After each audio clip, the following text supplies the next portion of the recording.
Hello and welcome to Health Matters on Channels Television. Thanks for joining us. I am Mary Alale Yusuf. Children under the age of 5 are usually more susceptible to disease and infection than their older counterparts. According to a World Health Organization fact sheet updated in 2016, pneumonia, a lung infection, accounts for 16% of under 5 deaths globally and claimed over 920,000 under 5 lives in 2015. It can be caused by bacteria, viruses, or fungi. Only about 30% of infected children get the treatment needed for the ailment. My guest on the program today is a consultant pediatrician at the University of Lagos, Idi-Araba, and a fellow of the West African College of Physicians, Dr. Abidin Salako. Okay, so let's start from where you were shaking your head. Okay, yes, I used to be in Lut, but I'm no longer in Lut for to avoid. Oh, please correct that. That's Abby's pediatric care. All right. So my first question to you, Dr. Salako, would be: it's a lung infection. Yes. What does it do to the lungs? Basically, like you said, is a lung infection. So what it does on the long run, it impairs the lung function. And when you impair the lung function, what it means is the ability to breathe in air well. Breathing in air is one, but the exchange becomes also impaired. So the oxygen, taking in oxygen and giving out carbon dioxide becomes very difficult because challenging, because the lung becomes stiff. It's more like the lung becomes solidified when it's infected because a lot of events happen, both which is induced by the organism that is causing the infection, or at times the chemical that is causing the infection. And so there is a secondary response by the body in order to try to overwhelm that, to overcome that infection. But that results more like an impaired function of the lung for a while until the body, either the body wins the immune system wins over and the person is resolved, or the infection wins over the war. So breathing in and breathing out becomes a problem. Yes. That's just one of the symptoms. That's one of the symptoms. What other symptoms The other symptoms, which is fever. The child will come down with a high-grade fever.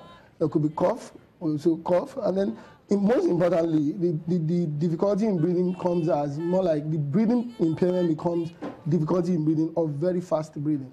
The child now breathes very fast, basically. And at times, you could see discoloration of the lips of the child. Other symptoms or other... Discoloration of the lips would mean not enough oxygen. Yeah, not enough oxygen, that's what it means. Sinus is in big language, but in common words, just blue discoloration of the lips, basically.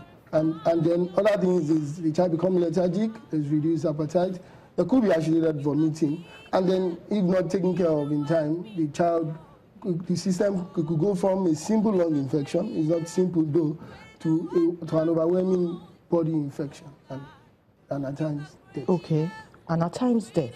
Okay, obviously from the information that has come out now, one of the risk factors is that the child is under 5.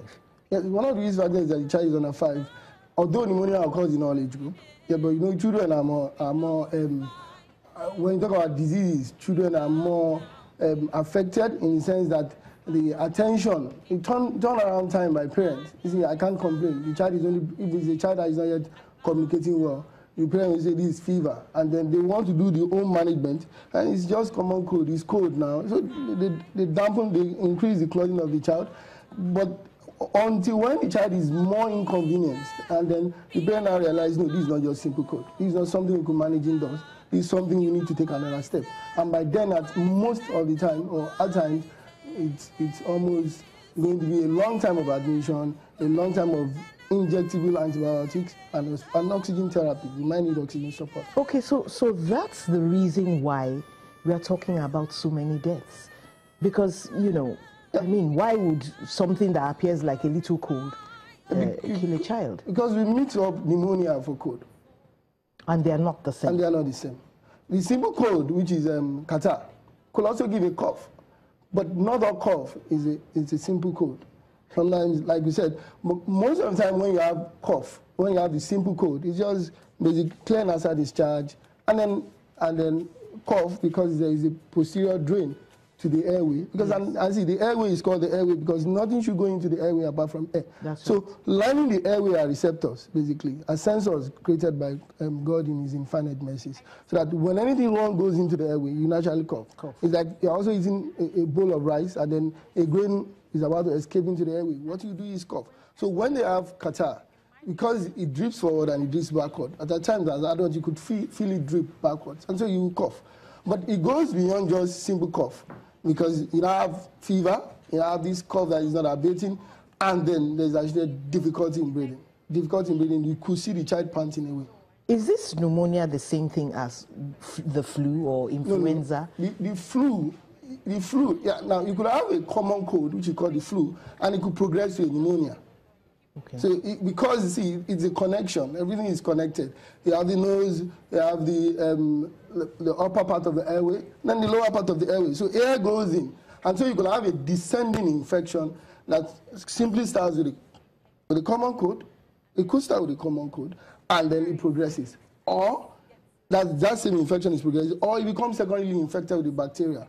That's your strep pneumonia, your staph, the common staph we all from aspiration, it could be staph, and then some other organisms. So you could have bacterial causes, I could have viral causes. Now, the challenge is in children, most of the time is viral.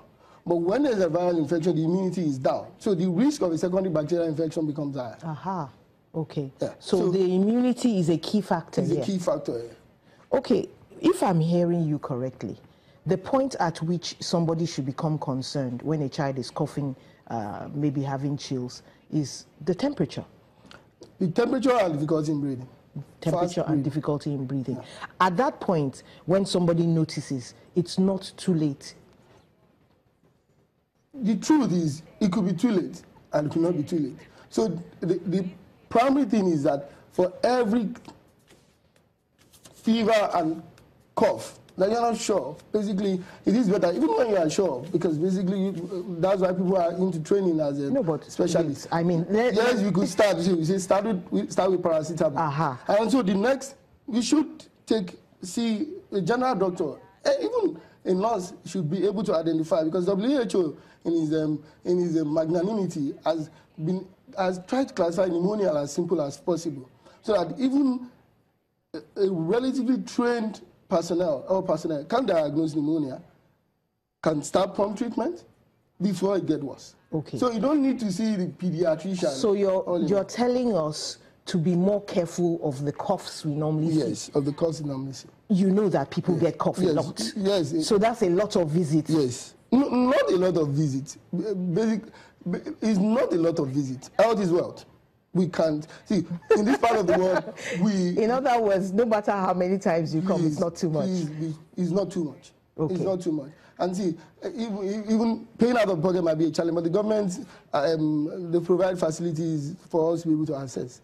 And I'm sure there will be one person, because see, you might not just be picking pneumonia. You could be picking other problems that could be missed as simple cold. You could be helping to pick asthma at that point in time, and then even if it's common cold, you could tell the parents the warning sign. Okay, if the child doesn't get better, then you do this, then you present immediately, and then we could help adjust and reduce morbidity and mortality. Okay, but the upside here is that you can go to a primary health care center. Yes, you can go to a primary care center. Okay, that is very comforting.